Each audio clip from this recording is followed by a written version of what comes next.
मोदी सरकार का डंका बजना चाहिए था विदेशों तक। सोचिए मीडिया किस तरीके से भारतीय जनता पार्टी और देश के प्रधानमंत्री नरेंद्र मोदी जी को बड़ी बड़ी हेडलाइन के साथ उनको बढ़ा चढ़ाकर किस तरीके से प्रचारित कर रही थी, उनको प्रसिद्धि दिलवा रही थी। लेकिन सोचिए देश के प्रधानमंत्री की राष्ट्रीय लेवल पर और अंतर्राष्ट्रीय लेवल पर दोनों स्तर पर ही फजीयत हो रही है। जब आप खबर जानेंगे तो आप सोचने पर मजबूर हो जाएंगे कि प्रदर्शनकारियों को अब देश की मीडिया क्या देशद्रोही बताएगी, आतंकवादी बताएगी या कुछ और बताएगी। क्योंकि देश की मीडिया को तो यही काम तो आता है कि जो सरकार के खिलाफ प्रदर्शन करेगा, सवाल पूछेगा, अगर कोई पत्रकार के तौर पर उनकी नीतियों की आलोचना करेगा, क्रिटिसाइज करेगा, तो देश की मीडिया किस तरीके से उन तमाम लोगों को देशद्रोही घोषित कर देगी।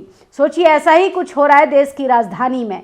देश की राजधानी में भारतीय जनता पार्टी की मौजूदा सरकार और उन मौजूदा सरकार के मौजूदा प्रधानमंत्री नरेंद्र मोदी जी देश की राजधानी दिल्ली में AI इम्पैक्ट समिट करा रहे हैं। सोचिए प्रधानमंत्री की तरक्की पर बात होनी चाहिए थी, उनके द्वारा किए हुए कामों पर बात होनी चाहिए थी। एक तो गलगोटिया ने ही वैसे ही भारत की बेइज्जती करा दी और उसके बाद अब देश के प्रधानमंत्री की किस तरीके से फजीयत हो रही है। ऐसा लगता है कि पूरी भारतीय जनता पार्टी ने देश की साख पर जो बट्टा लगाने का काम किया है वो बहुत ही ज्यादा शर्मनाक है। सोचिए तमाम इंटरनेशनल पेपर्स की हेडलाइन में भारत की फजीयत होते हुए आपको दिखाई देगी।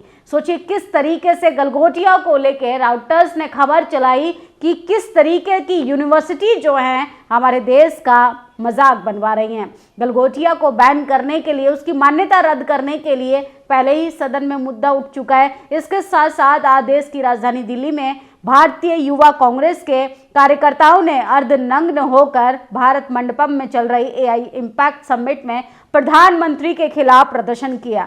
गोदी मीडिया के पत्रकारों ने अब इन कार्यकर्ताओं को देशद्रोही घोषित करने के लिए अभियान शुरू कर दिया है। मालिक की चाटने में कोई कमी नहीं रहनी चाहिए, इसमें कोई दो राय नहीं। इस समिट ने देश की इज्जत का कबाड़ा कर दिया है। इसके लिए जिम्मेदार सिर्फ सरकार है, विपक्ष का काम है अहिंसक विरोध करना। तो सोचिए किस तरीके से विरोध हो रहा है, आप एक बार ये वीडियो देखिए।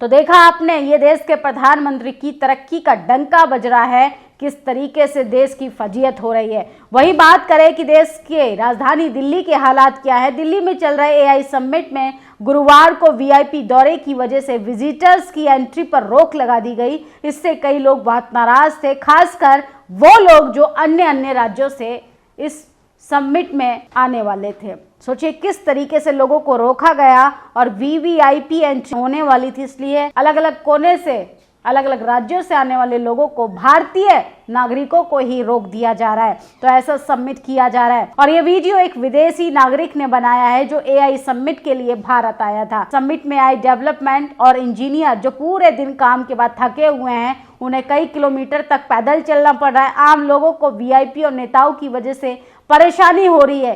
क्या देश केवल नेताओं का है या जनता टैक्स नहीं देती? दुनिया में कहीं भी लोगों को इस तरीके से टेकन टू ग्रांटेड नहीं लिया जाता। और सोचिए किस तरीके से अब बाहर के लोगों ने ये वीडियो बनाकर देश की फजीयत पर मजाक का एक सवाल खड़ा कर दिया है।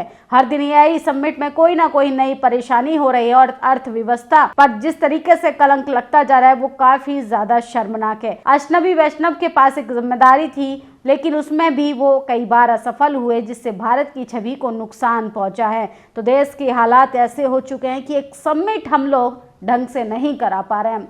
और कहाँ बात हुई थी कि हम विश्व गुरु बनेंगे, हम देश को विकसित भारत बनाना चाहेंगे, हम देश को तरक्की की तरफ ले जाएंगे। और सोचिए देश की तरक्की तो छोड़िए, AI समिट करा रहा है भारत और भारत में ही भारत की फजीहत हो रही है। ब्रेकिंग, डोनाल्ड ट्रंप ने देश के प्रधानमंत्री नरेंद्र मोदी को विदेशी नीति की फिर से पोल खोल दी। मैंने मोदी को फोन किया और कहा अगर आप सीज फायर नहीं करेंगे तो मैं 200% टैरिफ लगा दूंगा, और एक काम कर गया, क्योंकि पैसे से ज्यादा जरूरी कुछ भी नहीं। और सोचिए अब इस स्टेटमेंट के बाद अंधभक्त क्या कहेंगे। डोनाल्ड ट्रंप की पूजा कर रहे थे, माय फ्रेंड डोनाल्ड ट्रंप के नारे लग रहे थे और किस तरीके से कह रहे थे कि मोदी का जादू अमेरिका तक चल गया अब ट्रंप लगातार लाल आंख देश के प्रधानमंत्री को दिखा रहा है। मजा ले देश के प्रधानमंत्री इनके कोई भी स्टेटमेंट का जवाब दे दें।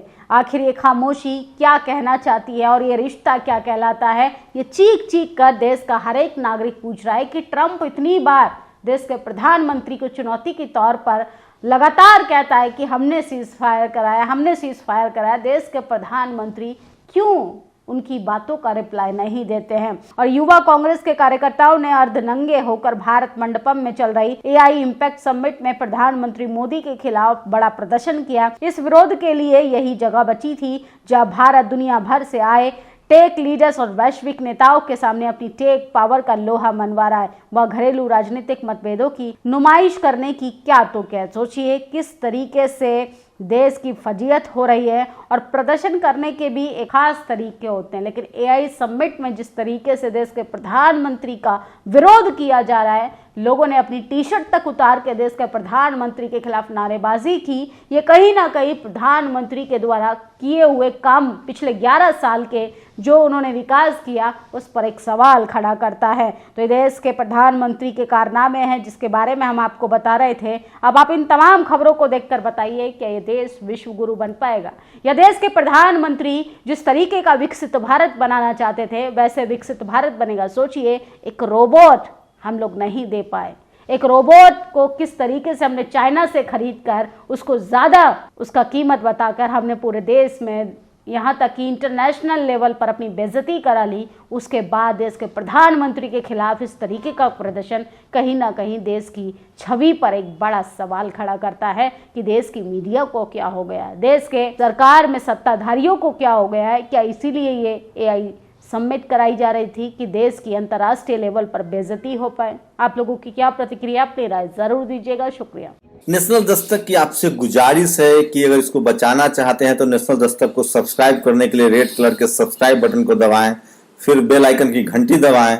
नेशनल दस्तक को बचाने के लिए बहुत जरूरी है कि हर खबर को शेयर करें, लाइक करें, कमेंट जरूर करें।